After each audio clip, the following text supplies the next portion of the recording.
அனைவருக்கும் எனது அன்பான வணக்கம்.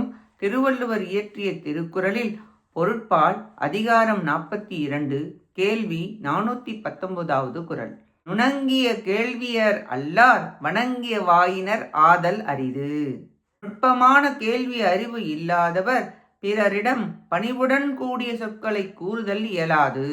நூல் கேள்வி இல்லாதவர்கள் அறிவில்லாமையால் தம்மைத்தாமே சிறப்பித்து புகழ்ந்து பேசுவர் என்பது பொருள். தன் நிலைமையையும் பிறரது நிலைமையையும் அறிவிக்கும் கல்வி கேள்வி உடையவர்கள் பிறரிடத்து வணக்கமாக பேசுவர். அப்படிப்பட்டவர்களை தவிர மற்றவர்கள் அங்கனம் பேசார். கற்று கேட்டு நிறைந்தவர்கள்தான் பணிவுடன் இருப்பர். நிறைந்த நெற்கதிர்கள் தலை தாழ்த்தி இருக்கும், வளைந்து இருக்கும். உண்மை அறிவு பெற்றால் தற்புகழ்ச்சி தற்பெருமை வராது, பணிவு வரும். மற்ற கேள்வி அறிவு இல்லாதவர்கள் பணிவாக நடக்க மாட்டார்கள். இக்குறளாலும் கேளாத வழிபடும் குற்றம் கூறப்பட்டது. நன்றி, வணக்கம்.